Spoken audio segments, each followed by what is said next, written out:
Today we're taking a look at Veve.me, a really major player in licensed digital collectibles. You know them. They've got these incredible partnerships. Think Marvel, Disney, Star Wars. Huge names.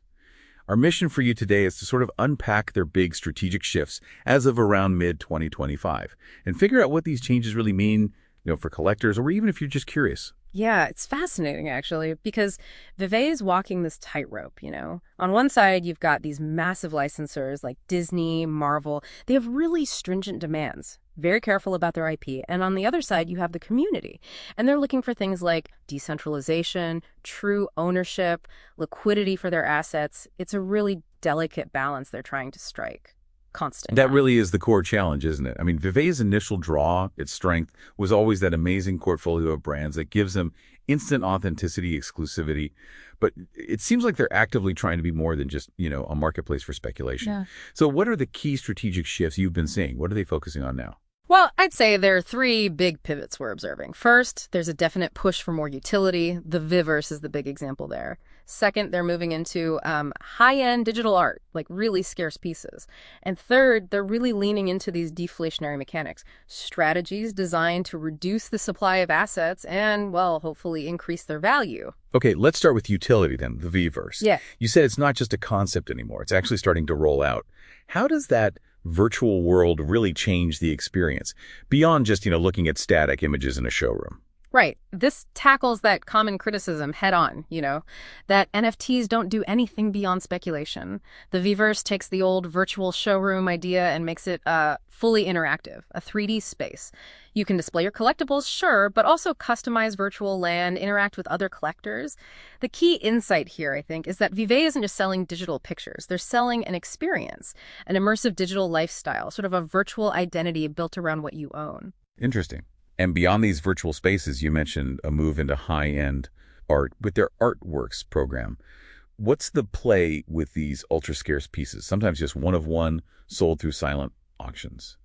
Yeah, that feels like a very deliberate effort to legitimize their digital assets at the higher end. They're trying to attract a different kind of collector, maybe more sophisticated, someone used to the traditional art world dynamics. It's definitely a move to elevate these specific pieces way beyond their standard drops, mimicking that exclusive, high-value feel of traditional art markets. Okay, utility, high-end art. And the third thing was combating, well, the fact that digital things can usually be copied infinitely, these deflationary mechanics. Yeah. How are they creating that artificial scarcity in a digital world? They're mainly doing it through two things, burning and crafting. Burning just means permanently removing assets from circulation, gone forever, which makes the ones left behind rarer. Crafting lets you combine certain items, often burning the originals in the process to create new, often rarer items. They even did this with their digital comics back in March, remember? They burned unsold back issues permanently. This isn't just a technical detail. It's Vive's direct answer to that fundamental challenge of digital abundance. It's how they try to replicate the scarcity that drives value in physical collecting. And underpinning all this, of course, is their content strategy. Those Tier 1 licenses are key, right? Marvel, Disney, Star Wars. That steady stream of official content builds huge brand trust.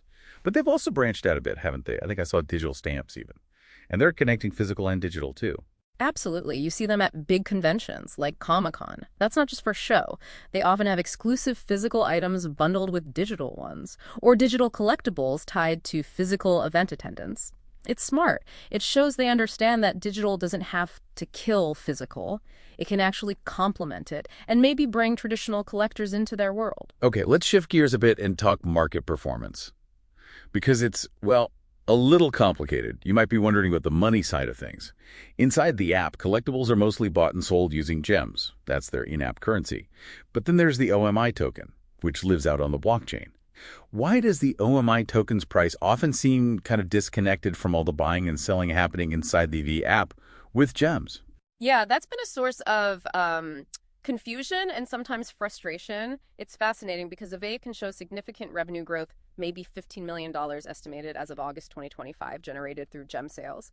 But the OMI token's value on the open market can still be highly speculative and not directly reflect that in-app activity. This disconnect creates friction, especially when users want to cash out their gem earnings into real money. However, something changed significantly in April 2025, the launch of Stackaway. Stackr is a third-party marketplace, but it's trusted, and it's specifically for Veve collectibles. Crucially, it uses OMI as its main currency. And this is key. It permanently burns a percentage of the OMI used in transaction fees. This finally adds real deflationary utility to the OMI token itself, tying it much more closely to the actual collectible trading. It starts to bridge that gap between the in-app gem economy and the on-chain OMI token. That does sound like a really vital step forward. But there's still some friction there, right? Cashing out isn't totally seamless. I've heard payouts can have pretty strict limits, KYC requirements, and there's like a 10% fee. And people have definitely reported issues, frustrations with locked balances sometimes. And we should probably mention the controversy around the book burning back in March, destroying unsold digital comics. That didn't sit well with everyone, did it? No, it definitely drew criticism. It raises important questions about community trust and, frankly, optics. And this ties into a bigger ongoing debate. Are Veve collectibles really NFTs in the truest sense? Because even though they're minted on Immutable X, which is a proper blockchain designed for verifiable ownership and efficiency, they are largely locked within Veve's own closed system. You can't easily take them out and trade them on any open marketplace like OpenSea, not without going through specific approved channels like Stackr now. That perception of a walled garden or a closed ecosystem, and maybe a slight trust deficit regarding ultimate control over your assets, that's a persistent hurdle they still face. So wrapping this up, what does this all mean for you, the listener? It seems clear Veve is pushing hard to build more real utility, more function, and also more artificial scarcity into their collectibles. They're trying to move beyond just speculation towards something more like long-term ownership and engagement within their ecosystem. Yeah, connecting it to the bigger picture, Veve is, without doubt, a dominant force in this specific niche of licensed digital collectibles. They have the brands, they have the user base, but their long-term success, that's likely going to hinge on how well they can keep evolving this currently quite centralized model.